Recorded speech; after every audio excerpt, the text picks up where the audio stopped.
Ay mo ning silian wa. Wa ni sili to ay sili.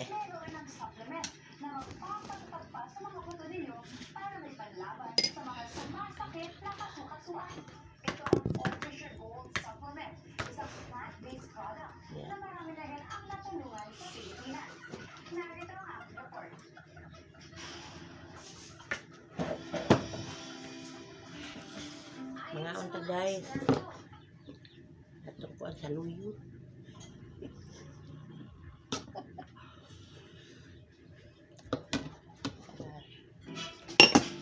Guys, sa luyo. Ginang.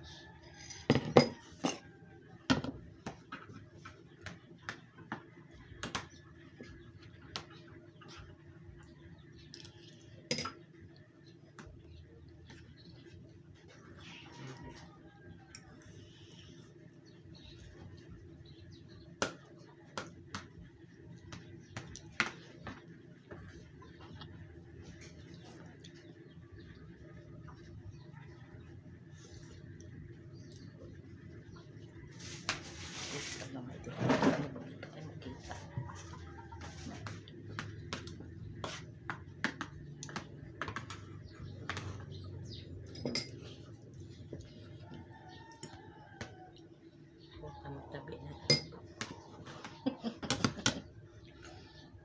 Namili pa mangyan tanaw na salida. Ito mo ko.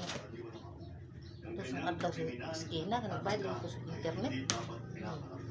Kailangan manaig ang batas sa anumang sitwasyon. Adi mo katong bayad ko no? Kaya hindi ko kaya magtagumpay ang nakatake ang buong bansa sa burak ng politika. Hindi ko rin alam kasi yung ginagawa nila sa akin. Ikaw? This is clear political persecution. No. Check! Ang pinanagpapawag sa kayo kay Vicky Sara. Isang pangako ang binatawan ni Pangulong Ferdinand Marcos Jr. Hindi ko pala nagpasin. Naman nagputak di ato. Sa likod ng mga salita Irok ito, siguro. isang Mamakot pangako mo kung sa nagtaan ng irok dito taga-dire. ang batas ay para sa lahat. Kahit gaano kataas ang posisyon mo, ngunit habang nagpapatuloy ang kontrobersiya, tila lumalanib ang problema ni Vicky Sara Duterte. Ang mga talaga ang Vice Presidente, o ito ba ang natural na bunga ng pagiging gas sa harap ng mga akusasyon? Huwag kabinitaw. Ang kwentong ito ay nagpapatya ng mga revelasyon na maaaring baguhin ang laro ng politika sa Pero kung ato ka ng mic sa hapon, ito ko. Ito ka. Bago mo ko ato ng abot. Kung nag-dito sa ko. sa kanyang Ang mensahe. salan. Binigyan ng Ang saan man to? Dito mo to sa kuwan. Ilang rate ni. Nagdinding pa mo kung ito ng pagpapuntuin. Ngayon mo malimindi mo. Wala niya paat. Amay. Sala dito. Hindi alam ko. Sala dito. Mga sa Lara ilang pagiti. Ngayon ko nag-birthday niya. Madao ka to. Diet. Pagitiwan ba? Ano yung gulgas dito yun? Hatang ito na mitin. At sinabi niya, hindi niya ito palalampasin. Kaya kung bukot ang may lukot. Ang mensahe ng Pangulo Ano? tama sa kanya at itong pakinggan mga kaibigan. Kung ganun na lang kadali, ang pagplano sa pagpatay ng isang presidente, paano pa kaya? Kuyawa ng planong pati yun eh. Mura manukot nito. Nanon kayo. Mura na eh. Pati rin ni Pisa. Lipid mo kang lukot. Buwang ng Sara. So iya man ang pagka-sinasinagod. Nasinam na siya sa kang Romualdez ko. Si Romualdez maiki mo trabaho ba? Niya si First Lady. Ang gitira kayo siya. Dili kayo siya. Di siya mong trabaho ba? Ikaw, kuwan ko ka sa gobyerno. Gibutar ko ka sa tao god.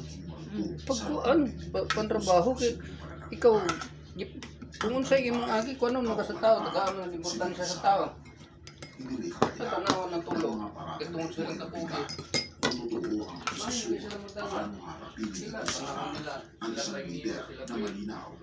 Sawa ba yung bulan ng kumpiyan? dito sa dito man. Sa unti na ito. Tungod itong sikaw naman itong mantikaon kayo. Pero sabihin nyo kaon. Kung man kaon kumaito ko. Magkaroon ka to. Itong tupad na to. Itong may bata. Aksyon niya.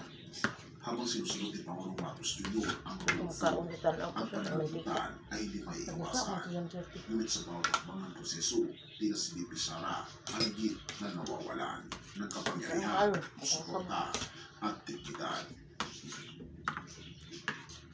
Nakapul. Ang lawa. Ang isang salita ni Ang Pangulong Marcos Jr. makawa. ay nagbigay ng bagong pag-asa sa publiko. Biniyahan Para sa na. marami, ito ay tanda ng tunay na literato. Isang Sige, ang tatrabaho-trabaho pangako sa una para kung sa magpagbalan ba interes, naman? ngunit para sa bayan. Ngunit ang panako Wala nung nito sa ay may tabi presyo. ka nung baguhan Kung na ito natulawan. papatuloy niya ang laban, magiging simbolo siya ng hustisya at Hello. panindigan. Ngunit kung hindi, maaaring magkaroon siya ng tiwala mula sa mga Samantala, si BP Sara ay nasa gitna ng kaos.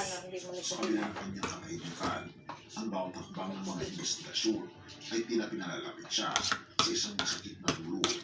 Ngunit ang mas malaking tanong na ito, kaya ba niyang bumangon o ito na